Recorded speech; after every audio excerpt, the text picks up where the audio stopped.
my best life. I told y'all, I said I'm living my best life. I made a couple L's with my best friends. Turned all my L's into lessons. You see the whip pulling up, it's like skirt. Dreams pulling up, it's like skirt. Hey Repti family, how is everybody today? So you see the title of the video, I'm sure, and it's titled The Realest Ish I Ever Spoke. And I am going to be discussing just some things that I've seen change throughout my years of working with reptiles, owning reptiles, and my years of personal education, which means every day I learn something new. But there's a lot that I know from experience. Experience is a teacher. And one of the things that, don't want to say bother me because it doesn't bother me, but one of the things that I do not care to see in a lot of reptile groups, and it's no particular group, it's multiple groups that I'm a member of. I'm very observant in some I'm very active in. But one of the things that I see that is troubling is people not understanding just what I just said. Experience is a teacher.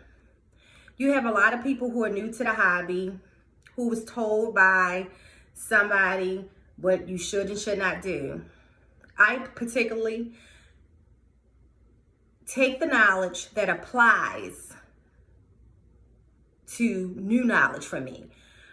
I am not going to stop doing something that I've done, and I don't expect anybody else to stop doing something that I might suggest if it's worked for them in many, many years. And we need to respect that. It's not personal. I mean, we all do this differently. The reptile science is still a science. Like, it's a ever-changing science. There's things that I used to read 20 years ago that is totally different from what the experts would say today. One of them being how intelligent reptiles are. That's something that I didn't need anyone to tell me. The experience of spending the kind of time that I spent with my animals all my life shows me their intelligence. The things that I see that they learn from fluent and very consistent behavioral practices is evident. I don't need no one else to tell me that or teach me that in that particular case. And that goes for other people who may own different types of reptiles and put that kind of time in their reptiles. It's going to be a little hard to convince them to change something that has worked. For an example, I see in a lot of groups, people talking about ball pythons coming off food. I've never offered food to any ball python that I've owned in 30 years, and they did not take it. So I never even knew that was a thing until I started joining reptile groups, which I didn't start doing that until 2020. So all my 29 years before that, I was educating myself, still using what we call back in the day encyclopedias, Wikipedia. More recently, a bunch of YouTube in the last few years, Googling and watching videos of people that I really, really respect, like Tom Crutchfield. And of course, everybody know I love me some Kevin McCurley. But just watching the people who's been doing it all this time, even the people that I'm not that fond of, some things they're really good at. And that's how we all have to understand the educational process. You're going to do some things that experience is going to teach you not to do it again. And you would know never to do it again because of what you personally experienced, not what someone told you, not what someone said, not what someone said they experienced, your own personal experience. It's going to teach you to never do that again. When you do things that work perfectly, things that people told you never to do, and you say, and you go out on a whim, I'm going to try it based on the education that I possess and that I have acquired for myself, and it works for you. Experience has told you and taught you that it worked. And you can share that information. but not with the expectation that everybody is going to listen. So I just watched the constant back and forth in reptile groups, people telling people what they did or did not experience. Who are we to tell somebody what they've experienced? So that type of stuff, I normally exit stage left real fast. You get and I'm out. I'm not going to argue a subject that you've already determined what you believe in your head or which experience has taught you, or I'm not going to allow you to discount what's worked for me either. It's just no point of having that disagreement. We agree to disagree and move on. I still love you. We still friends. I see people, fall out with each other. Y'all don't even know each other in the first place in most cases. And you falling out with each other in a group because there's a difference of opinion. So I'm not into the groups for that. I'm into the groups. I grasp what I can grasp from anybody who is educating me. When I've learned new things that I know that would, or I've tested and tried and it's working, I may have changed something that I've done for many, many years. But my expectation is not to tell everybody, for example, take your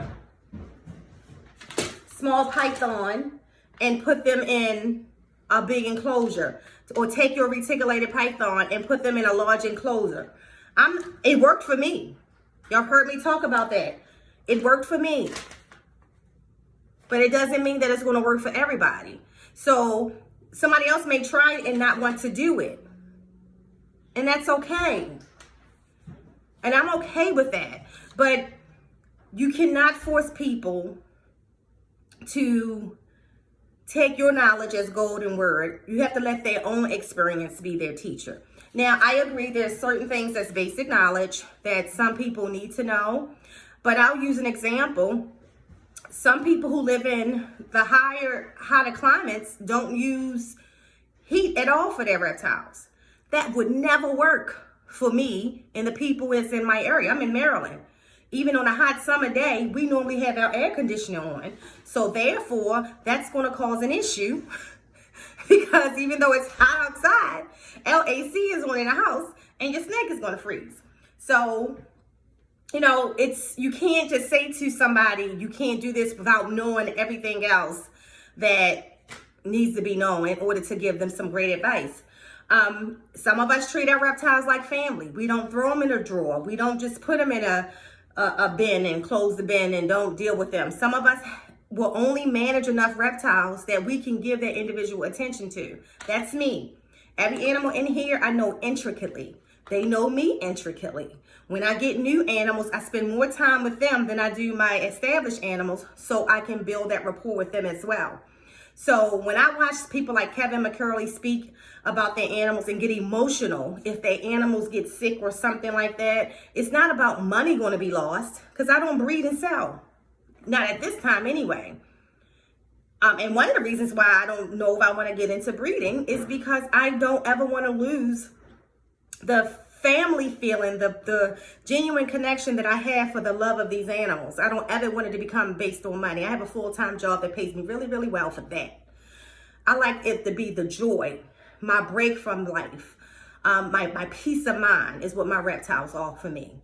I don't put them in just any type of enclosures. They all start off in a quarantine enclosure and they get custom built. And I custom build. Not myself, but I constantly pay to get custom built enclosures for every animal. At some point, before they get into full adulthood, they have a custom enclosure. That's just my thing. No different from each one of my children never shared a room. That's my thing. That may not be everybody's thing, and everybody may not be able to do that. That's just what I think. I share one of Tom Crutchfield's thought processes that if you can't afford to give these animals the lives they're supposed to have as much as possible, I would love to give my whole house to all of my animals, but unfortunately I have to live here too with my family. But if you can't give them the very best that you possibly can and create space for them, right now I have 2 full rooms with nothing but my snakes. My tables have the entire garage redone for them. Their tents are out there. I am working on taking a 3rd room and making it a room that's just going to house all of my retics at some point. So that's just my thought process on that. Reptile knowledge, like I said, it's changing. And some people choose to stay set in their ways with things that they believe. I like to believe the science as it proves itself. So as the science proves itself, I like to flow with that because it's proven. And I'll test it. Again, try and test it. CSI, trust and verify. That is what I do. So I'm not going to go back and forth with people on their thought processes. And please don't waste your time with going back and forth on mine. And I rely on the people who've been doing this longer than myself to really get some real knowledge, because of course experience is a teacher, and they've had the experience with all these different type of animals at different parts of their lives, different ages.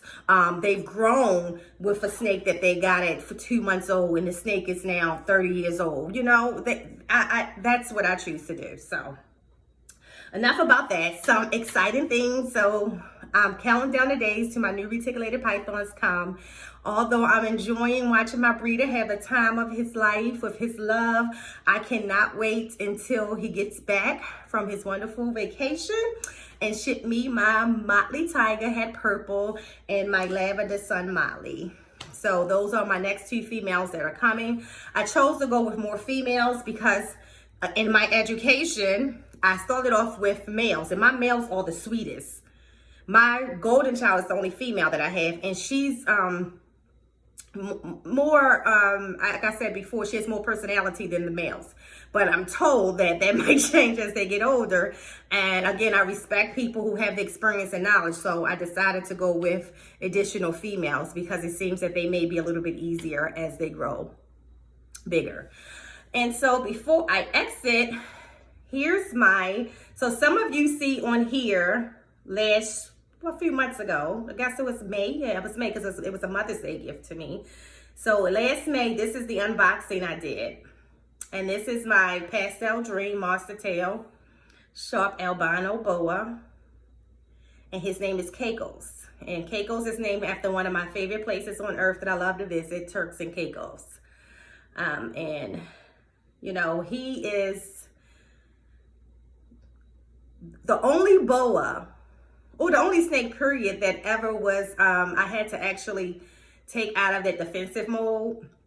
He was very defensive the first few weeks I had him, and I had to work with him. But now he's one of the sweetest snakes ever. It didn't take long. It was just, you know, letting him settle and then just working with him. But yeah, this is my baby right here. Don't get to see him much because I'm normally with the retics or the larger boas. And I don't normally record with him a lot, because he likes individual attention. It's really funny. But that's the baby. So yeah. So those are the topics today. Again, we can agree to disagree, but I just wanted to air that out and my thoughts on that. That, and one more thing. No, actually, I'll save that for another video. Overfeeding, or not just overfeeding, but rushing the growth of your animals, power feeding.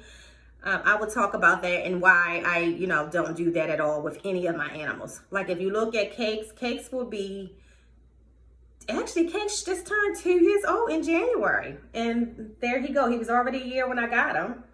And as you can see, he's not too big.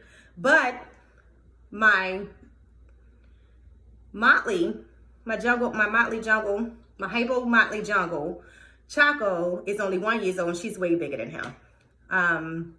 But that's just because I think she's a female, and she was just big when I got her. So yeah, but that's it. Thanks for joining again. You guys have a great night. Bye-bye.